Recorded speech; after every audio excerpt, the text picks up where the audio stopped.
Hello प्यारे विद्यार्थियों, मैं रवि भारद्वाज आपके अपने YouTube channel the path maker academy पर सभी विद्यार्थियों का स्वागत करता हूं। देखिए, जैसा कि आपको पता है आज यूपी टेट की परीक्षा थी। यदि यूपी टेट की परीक्षा आज जिन जिन विद्यार्थियों ने दी है भाई, उसमें यदि हिंदी का पेपर देखो, हिंदी का पेपर कितना गजब का पेपर आया, बहुत बेहतरीन। वही प्रश्न आए हैं जो हमने क्लास में कराए हैं। ठीक, देखिए आइए हम स्टार्ट करते हैं।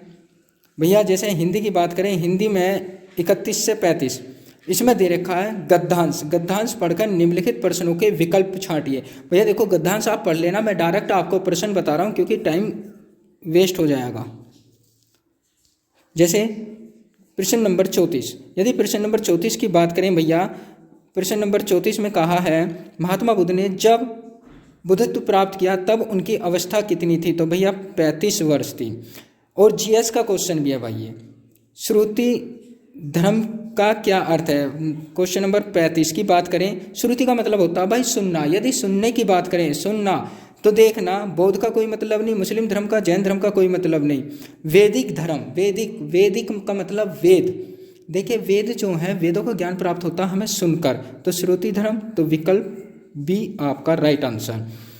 अब देखिए प्रश्न नंबर 36, प्रश्न नंबर 36 की यदि बात करें तो अंगा का उच्चारण स्थान क्या होगा? तो भैया यदि अंगा के उच्चारण स्थान की बात करें, अंगा किस मात्रा कै वर्ग में? कै, खे, गे, घे और अंगा।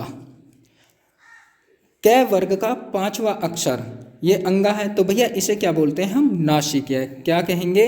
नासिक्य। अब देखना इसका आंसर क्या रहेगा? आपका आंसर रहेगा, किधर गया इसमें, विकल्प ए मतलब फर्स्ट। प्रश्न नंबर 37, 4 गज मलमल में कौन सा विशेषण है? भैया देखना, 4 गज मलमल में ना तो सार्वनिक होगा, ना संख्या, और भैया इसमें परिमाण बोधक। इसने क्या करा है, जब गज की बात आ जाती है तो परिमाण की बात करता है, बोधक का मतलब उसके बारे में बता रहा है। तो 37 का विकल्प आपका तीसरा होगा। प्रश्न नंबर 38, भैया 38 की बात करें, समास का विलोम क्या होगा? देखिए समस्या से कोई मतलब नहीं, समासिक का मतलब दो पदों को जोड़ना होता है ना, इसका मतलब है। तो विकल्प फर्स्ट आपका, इसका आंसर होगा व्यास। क्योंकि व्यास का समास का विलोम, समास का मतलब होता है दो शब्दों को जोड़ना और व्यास का मतलब होता है अलग करना। तो विकल्प ए आपका राइट आंसर होगा।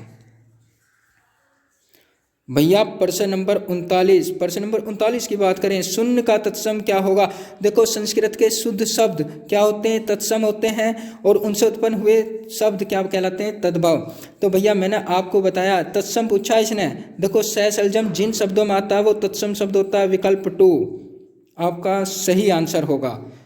प्रश्न नंबर 40, आँख की किरकिरी होने का अर्थ क्या है? भैया आँख की किरकिरी होने का बहुत प्रिय होना या कष्टदायक होना, धोखा देना। तो भैया इसका क्या है? अप्रिय होना।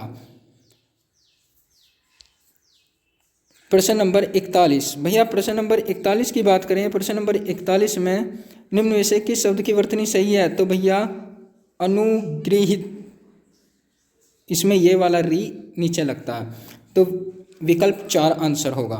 42, निम्नलिखित में से शुद्ध शब्द क्या है? शुद्ध शब्द होगा पैतृक, विकल्प इसका 4 होगा।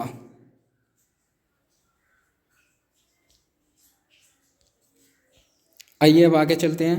भैया इसने कहा है, ये क्वेश्चन थोड़ा इधर हो गई, देखिए घुमक्कड़, घुमक्कड़ शब्द में कौन सा प्रत्यय होगा? प्रत्यय का मतलब होता है वे शब्द जिन शब्दों के अंत में जोड़े जाएं उन्हें प्रत्यय बोलते हैं, तो विकल्प आपका फर्स्ट आंसर होगा। महावीर स्वामी का जन्म कहाँ हुआ? भैया देख लेना आप गद्यांश में, महावीर स्वामी का जन्म कहाँ हुआ? वैशाली, आपका वैशाली होगा।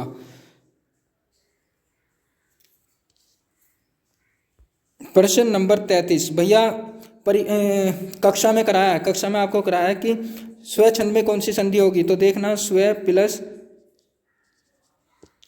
छंद, तो देखना जब 6 आ जाता है तो उससे पहले आधा च लग जाता है, तो कौन सी संधि होगी? व्यंजन संधि, विकल्प 2 इसका सही आंसर होगा।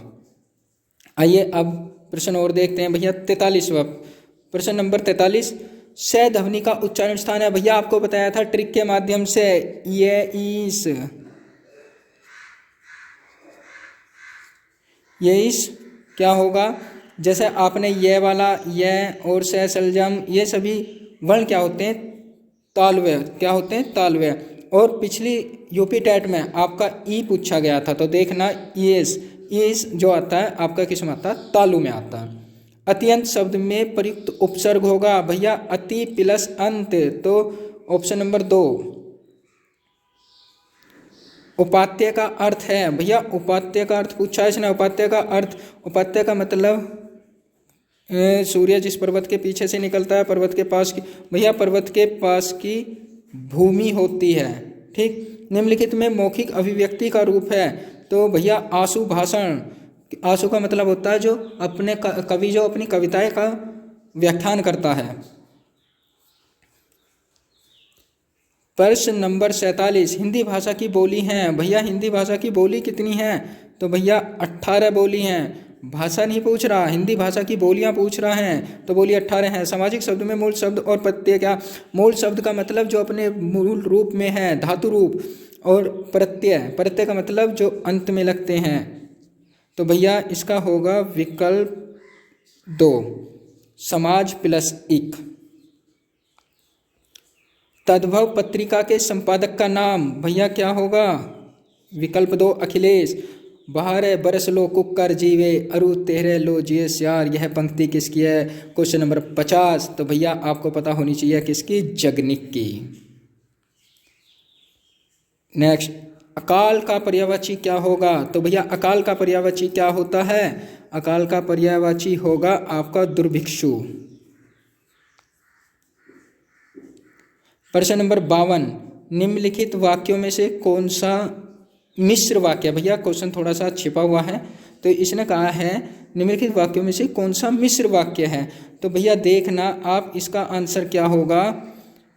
क्या अध्यापकों के सम्मुख गलत होगा, अध्यापक देखते ही छात्र आ गए, जिसमें की आ रहा है बीच में, अध्यापक देखते ही छात्र पढ़ने लगे, तो ये वाला आपका सही आंसर होगा। क्वेश्चन नंबर 53, जिसकी पूर्व से कोई आशा न हो, भैया ये भी विकल्प छिपा हुआ है, अप्रत्याशित है ये, अप्रत्याशित।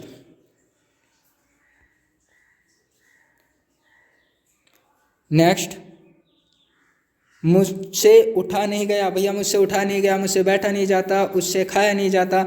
वाक्य में वाच्य क्या होगा, भाववाच्य। सभी क्लास में कराए हैं मेरे भाई, वे ही प्रश्न आए हैं। निष्कपट शब्द का संधि विच्छेद क्या होगा, तो भैया देखना निहि धन कपट, विकल्प ए विसर्ग संधि होगा इसमें। क्यों, क्योंकि आपको पता है 66 कौन सैसलजम जिस भी शब्द के बीच में आ जाए, ट्रिक बताई थी, क्या है, विसर्ग संधि। प्रश्न नंबर 56, इस देश में हिंदी भाषा का, देखिए ये प्रश्न नहीं कराया क्लास में, पर इस देश में हिंदी भाषा का प्रयोग लिखने के लिए किया जाता है, तो भैया मॉरिशस कर लेना इसका आप आंसर।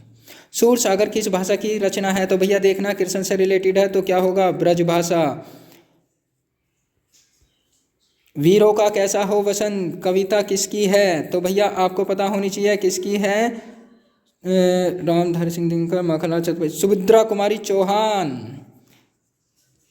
आगे चलते हैं, क्षेत्रीय में कौन सा विशेषण है, भैया क्षेत्रीय में कौन सा है, तो गुणवाचक विशेषण है, क्योंकि उसके गुण को बता रहा है। चौराहा, भैया क्लास में क्या है, 4 राहों का समूह, जब भी 4 राहों का समूह हो तो वो क्या होगा, दिगु। पहला पद संख्यावाचक होता है, तो वो क्या कहलाता है, चौराहा। और द्विगु समास की परिभाषा क्या है, पहला पद जो होगा संख्यावाचक होगा और दोनों पद मिलकर क्या, समूह का बोध कराएंगे, तो चौराहा 4 राहों का समूह, तो सीधा सीधा आपका क्या होगा, दिगु। ठीक भैया, आप आगे इसी वीडियो को शेयर करना और चैनल को सब्सक्राइब करना। धन्यवाद।